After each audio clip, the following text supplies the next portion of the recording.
Disclaimer, cerita dalam video ini hanyalah hasil kreasi imajinasi semata dan bersifat fiksi. Jika terdapat kesamaan dengan nama, tempat, maupun peristiwa nyata, hal tersebut murni kebetulan. Kami tidak bermaksud menyinggung atau merugikan pihak manapun. Konten ini dibuat untuk hiburan semata, bukan sebagai ajakan atau dorongan untuk meniru tindakan yang digambarkan. Penonton diharapkan bijak dalam menyikapi, serta mampu membedakan antara fiksi dan kenyataan. Kisah ini dibuka dengan perkenalan seorang tokoh bernama Ghislaine Perdium. Ia dikenalkan dengan reputasi yang kurang baik, yaitu sebagai putra sulung tak berguna dari Count Perdium. Diceritakan bahwa ia adalah seorang ahli pedang, namun sifatnya tidak terkendali dan sering mengurung diri di kamarnya, membuatnya dianggap sebagai aib keluarga. Setelah perkenalan singkat itu, latar cerita langsung berpindah ke sebuah medan perang yang hancur dan terbakar. Di sana, terbaring seorang kesatria berbadan besar dengan rambut pirang. Dia adalah kesatria terbaik dari utara, namun kini ia terlihat sudah kalah telak dan kehabisan napas. Di hadapannya berdiri sosok yang sangat mengintimidasi dalam balutan baju zirah hitam lengkap, memegang sebuah kapak perang raksasa.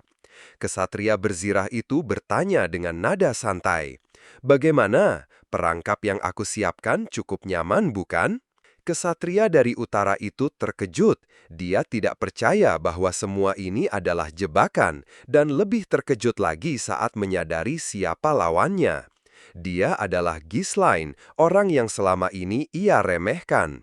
Dia tidak terima dikalahkan oleh seseorang yang dianggapnya sampah. Ghislaine dengan tenang mengungkapkan bahwa ia tidak hanya mengetahui rencana lawannya, tetapi ia mengetahui segalanya.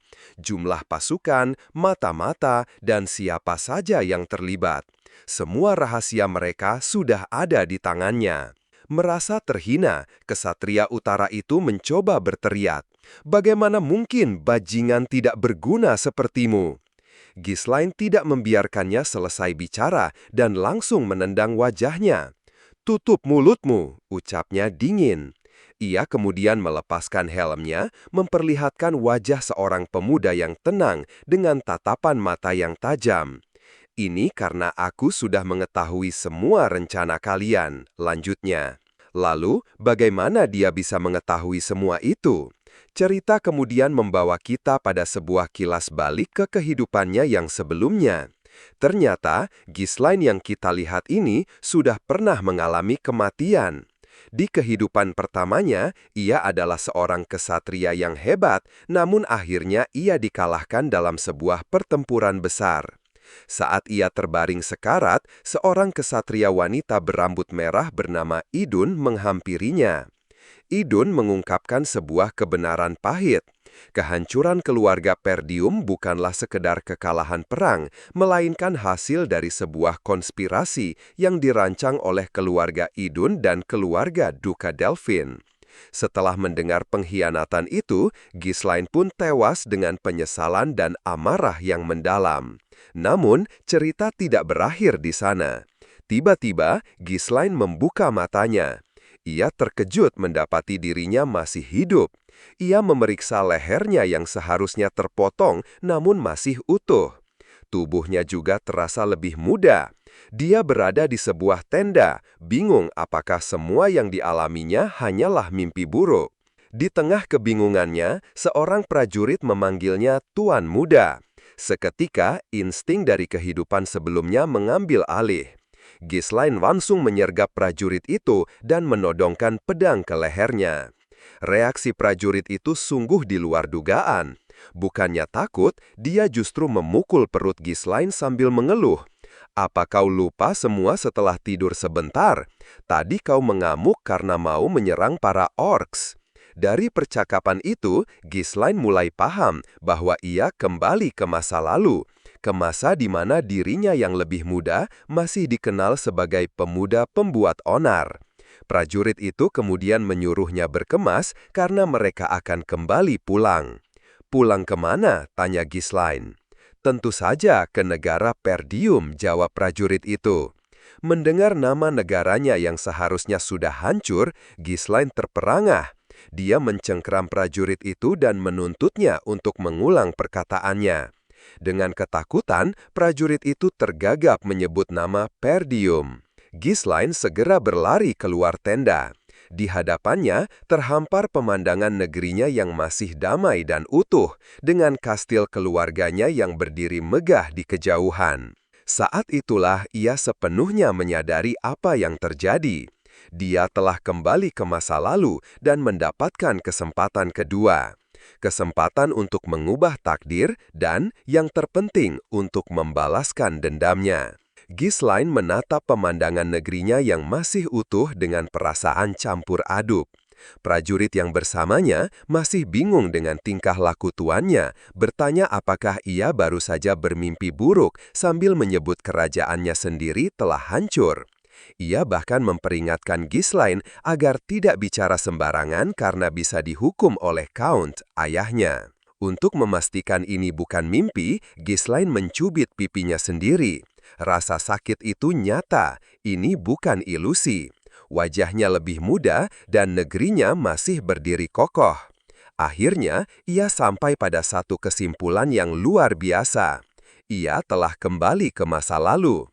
Ingatannya kembali melayang. Dulu, ia membenci keluarganya karena selalu merasa direndahkan. Sikap kekanak-kanakannya itu membuatnya semakin dijauhi, hingga akhirnya ia tidak tahan lagi dan memutuskan untuk melarikan diri dari rumah. Bertahun-tahun setelahnya, ia hidup sebagai seorang tentara bayaran atau mercenary. Di medan perang yang kejam, ia terus berjuang, mengasah kemampuannya, dan membangun reputasi untuk dirinya sendiri. Ketika ia merasa sudah cukup kuat, ia memutuskan untuk kembali ke Perdium demi menebus kesalahannya di masa lalu. Namun, yang ia temukan hanyalah puing-puing. Keluarganya telah hancur menjadi debu.